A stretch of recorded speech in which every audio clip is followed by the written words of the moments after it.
Assalamualaikum warahmatullahi wabarakatuh. Selamat berjumpa lagi dengan saya, Bu Linda.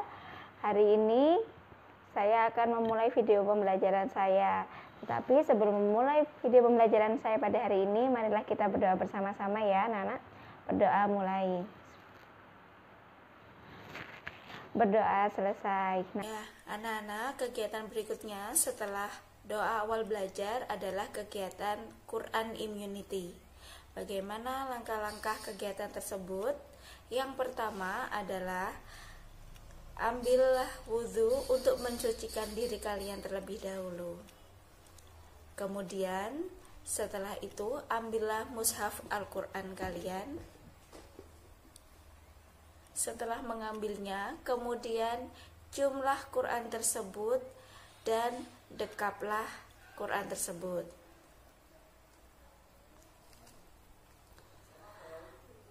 Pada saat kalian mendekap Quran tersebut, dekaplah dengan bertawasul kepada Allah, meminta petunjuk dengan membaca surat Al-Fatihah dengan memejamkan mata.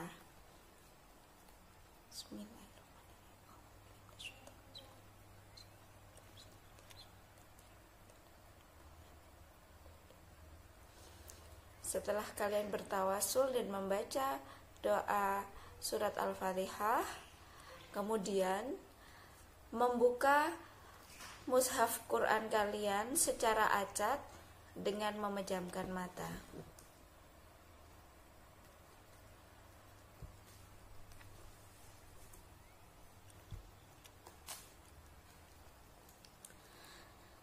Setelah kalian membukanya, kemudian hitunglah baris ketujuh dari ayat yang paling atas.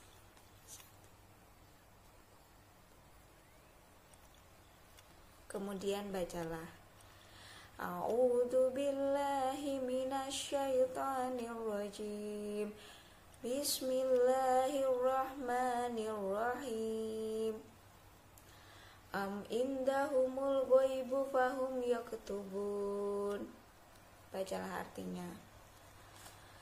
Ataulah mereka yang mengetahui yang gaib lalu menuliskannya. Kemudian setelah membaca artinya, tutuplah kembali mushaf Al-Quran kalian. Kemudian dekaplah kembali mushaf Al-Quran kalian. Semoga ayat yang kita buka pada hari ini memberikan motivasi dalam kita pembelajaran pada materi ini. Amin. Untuk video pembelajaran kali ini, Bu Linda akan membahas tentang letak dan luas Indonesia.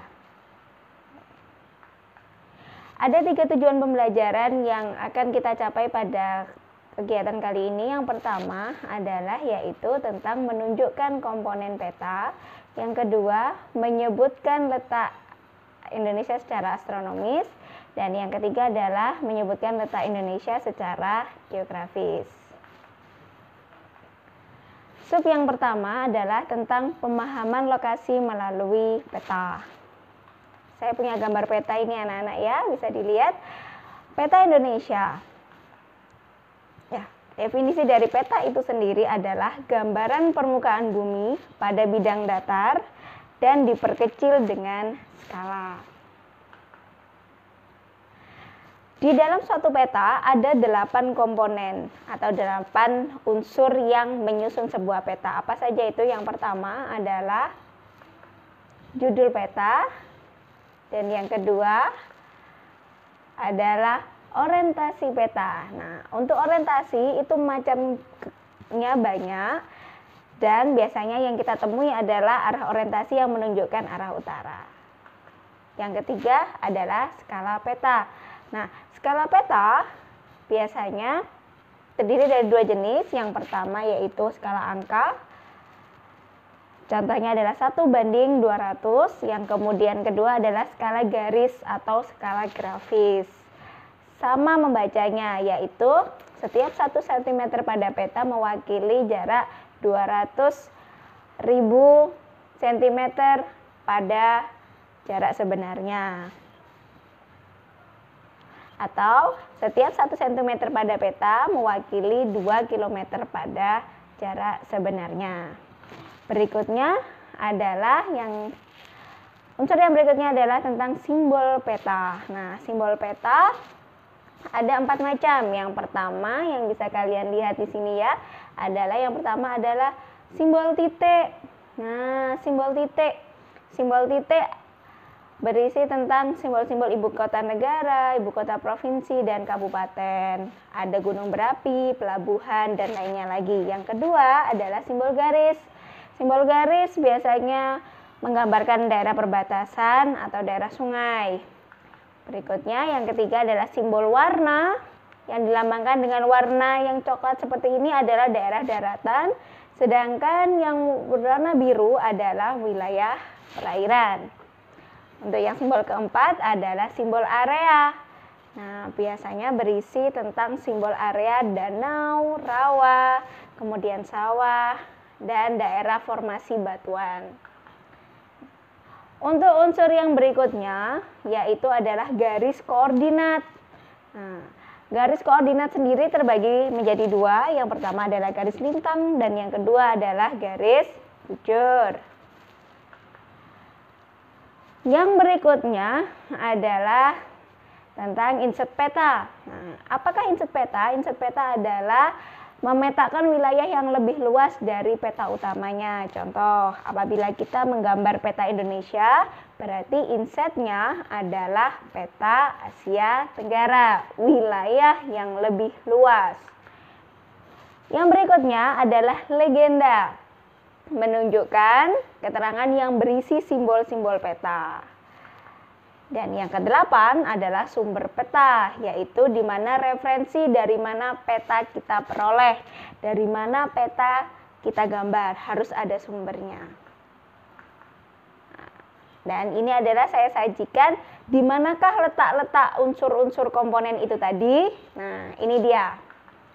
Nah, yang pertama kita lihat ya anak-anak, ini adalah judulnya.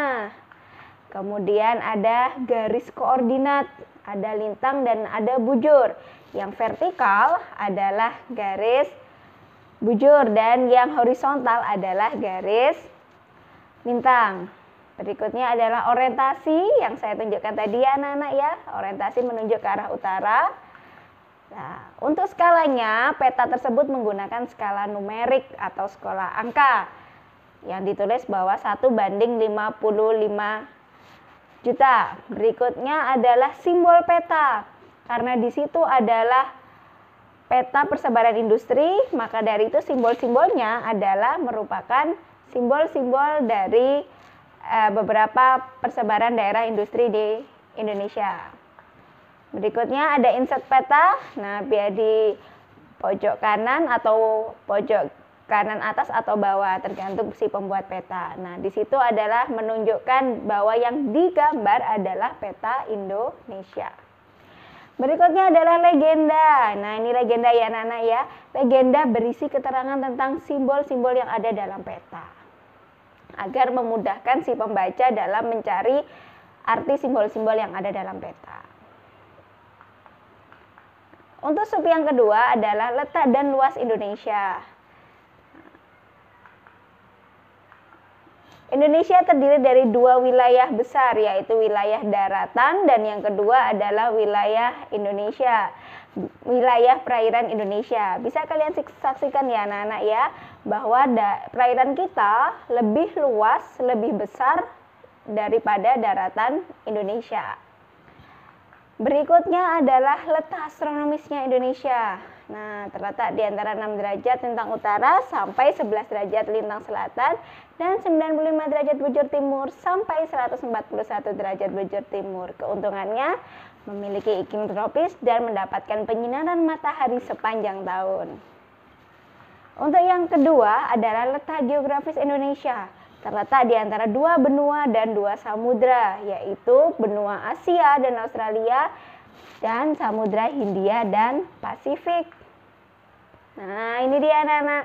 Nah, ini adalah posisi silang dari Indonesia. Kalian bisa saksikan ya di posisi silang ini Nah, Indonesia terletak di antara dua benua dan dua samudra. Apa saja keuntungannya? Nah, keuntungannya adalah berada pada posisi silang jalur perdagangan dunia. Dan yang kedua adalah bertiupnya angin muson yang menyebabkan terjadinya musim kemarau dan penghujan. Nah, untuk selanjutnya ada tugas dari saya. Ini berupa penugasan. Tentukan letak astronomis wilayah Indonesia dengan menentukan garis lintang dan bujur dari batas wilayah Indonesia. Yang kedua, tulislah batas wilayah Indonesia pada tabel di bawah itu. Nah, di situ ada tabel, ada utara, selatan, barat, dan timur. Nah, silakan diisi sesuai dengan peta yang sudah kalian amati sebelumnya. Sampai di sini dulu pembelajaran kita hari ini anak-anak. Semoga bermanfaat. Wassalamualaikum warahmatullahi wabarakatuh.